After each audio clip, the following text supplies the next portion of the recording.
Hello दोस्तों, नमस्कार। मैं दी श्रीवास्तव आपका स्वागत करता हूं अपने चैनल बगिया हमारी में। दोस्तों, जैसा कि आप सब जानते हैं, हम आपके लिए कुछ नए, कुछ यूनिक, कुछ डिफरेंट, कुछ लो केयर, कुछ हार्डी प्लांट लेके आते रहते हैं। उसी कड़ी में जो आज का प्लांट लेके आया हूं दोस्तों, जैसा कि आप देख पा रहे हैं, ये खूबसूरत प्लांट, घना सा बुशी टाइप का प्लांट जो है, इसको लेमन ग्रास प्लांट कहते हैं। और ये लेमन ग्रास का प्लांट, इसका तो ऐसे नाम लेमन ग्रास ही प्रचलित है, लेकिन हर एरिया में, हर जगह, हर प्रदेश में इसको अलग अलग लोकल नेम से भी जानते हैं। जैसे जो हम यूपी के हैं, तो हमारे यहाँ इसको जराकुस कहते हैं, हिंदी में जराकुस। तो आपके यहाँ जो भी नाम होगा उसे कमेंट बॉक्स में बताइएगा ज़रूर कि आपके यहाँ क्या इसको कहते हैं। तो बात करते हैं आज इसी प्लांट के बारे में, इसी पौधे के बारे में। ये कि बहुत ही शानदार पौधा होता है, बहुत ही यूजफुल पौधा होता है। ये ग्रास फैमिली का प्लांट होता है और एक ऐसा प्लांट है जिसका हर्बल मेडिसिन में बहुत अधिक यूज होता है। जितनी भी हर्बल मेडिसिन बनती हैं, लगभग उनमें इसका यूज बहुत बड़े लेवल पर होता है। और ये बहुत यूजफुल पौधा होता है हमारे घरों के लिए भी।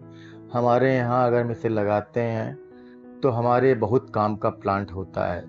तो आज इसी प्लांट के बारे में बात करेंगे, इसकी मिट्टी के बारे में बात करेंगे, इसकी रखरखाव के बारे में बात करेंगे, इसके नेचर के बारे में बात करेंगे, इसके खाद, इसकी फर्टिलाइज़र के बारे में बात करेंगे, इसकी पॉट के बारे में बात करेंगे और इसकी खूबियों के बारे में बात करेंगे, इसकी वैरायटी के बारे में बात करेंगे। तो वीडियो को स्किप बिल्कुल मत करिएगा, क्योंकि अगर आपने स्किप कर दिया तो कोई ना कोई ऐसा इम्पोर्टेंट पॉइंट आपसे छूट सकता है। तो बहुत देर ना करते हुए शुरू करते हैं। इस पौधे के बारे में आपको मैं बताना शुरू करता हूँ। तो जैसा कि मैंने आपको बताया कि ये ग्रास फैमिली का पौधा होता है और जिसका यूज हर्बल मेडिसिन में बहुत बड़े लेवल पर होता है।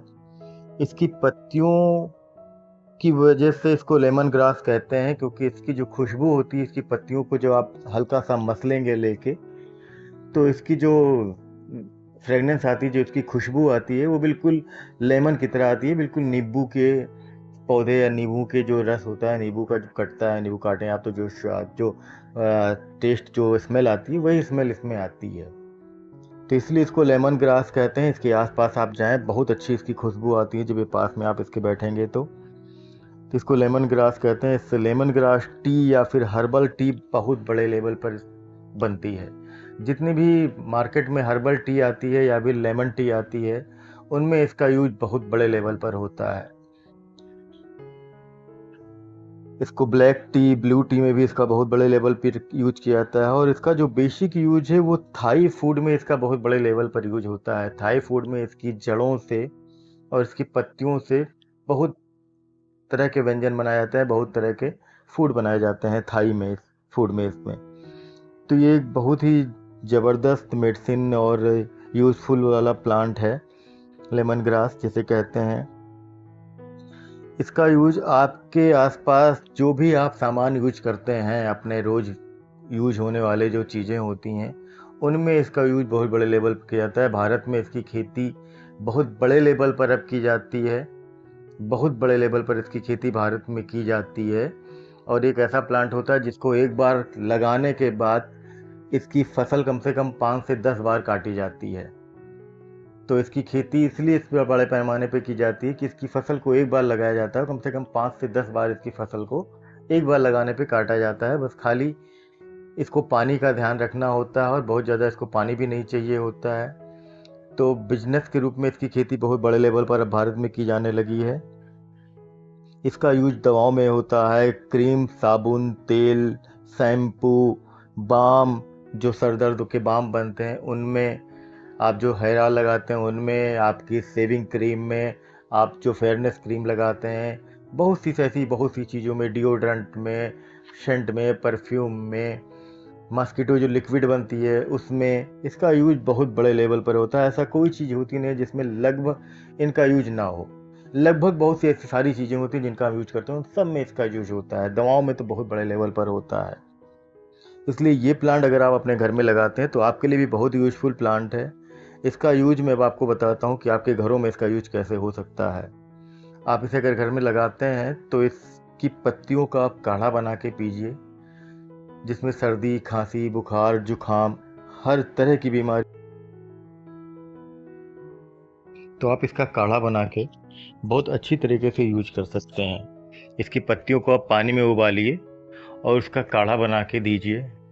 सर्दी, खांसी, जुखाम, बुखार, हर तरह की बीमारी में इसका ज़बरदस्त यूज होता है।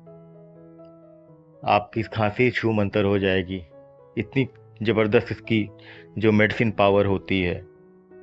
इसकी पत्तियों से आप हर्बल टी बनाते हैं, इसकी पत्तियों से आप ग्रीन टी बनाते हैं, तो बहुत यूजफुल होता है ये। और थाई फूड में मैंने आपको बताया कि इसकी जड़ों का यूज होता है, वो कैसे होता है वो आप गूगल पे चेक कर लीजिएगा। बात करते हैं इसकी मिट्टी के बारे में, तो इसकी मिट्टी जो होती है वो 70% आप गार्डन सॉइल लेंगे, 20% कंपोस्ट लेंगे और 10% रेत लेंगे, रेत या बजरी जो भी आप कहते हो उसे। तो इन तीनों का मिश्रण आप लेके इसमें इसको लगाया जाता है। इसकी कटिंग नहीं लगती है, इसकी पास की जो जड़ें होती हैं, नीचे जो इसमें जड़ें होती हैं, छोटी सी एक जड़, एक 2 पत्तियों वाली जो जड़ होती है, 2 पत्तियों वाला 3 पत्तियों को आप बस खाली जड़ों से इसकी निकाल लीजिए और कहीं भी इसी जो मैंने आपको मिश्रण बताया उसी मिट्टी के मिश्रण में आप इसे लगा देंगे, ये ग्रो कर जाता है। बहुत हार्डी प्लांट होता है। आप एक जड़ इसकी ले आएंगे निकाल के और इसी तरह जो मैंने आपको मिश्रण बताया है मिट्टी का, उसमें आप लगा देंगे तो ये बिल्कुल ग्रो कर जाता है। कोई बहुत बड़ी प्रॉब्लम इसमें होती नहीं है। तो ये बहुत हार्डी और बहुत ही लो केयर प्लांट होता है।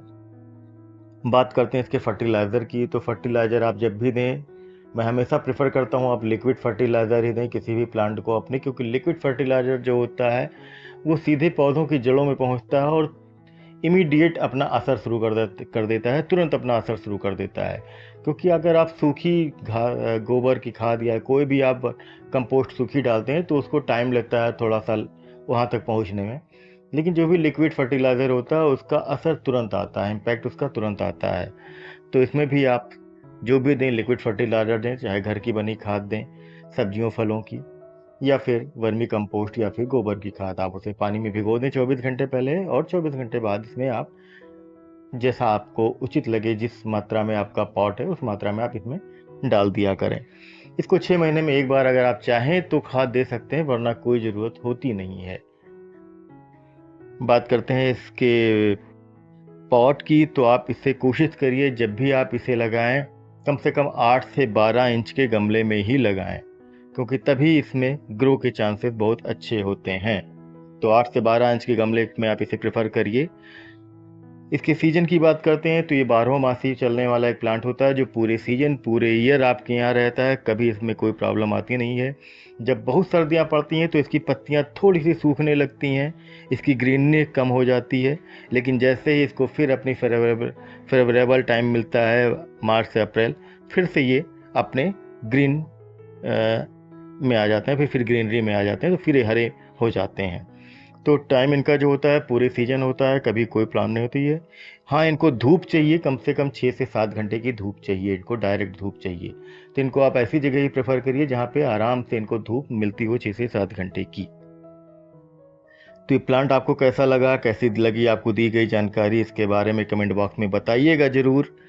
और इसको आपके यहाँ क्या कहते हैं वो भी कमेंट बॉक्स में बताइएगा ज़रूर। आपको पास इससे जुड़ी कोई जानकारी हो तो उसे कमेंट बॉक्स में लिखिएगा। आपको इससे जुड़ी कोई जानकारी चाहिए तो कमेंट बॉक्स में लिखिएगा ज़रूर। चैनल को सब्सक्राइब कर दें, वीडियो को लाइक कर दें, शेयर कर दें।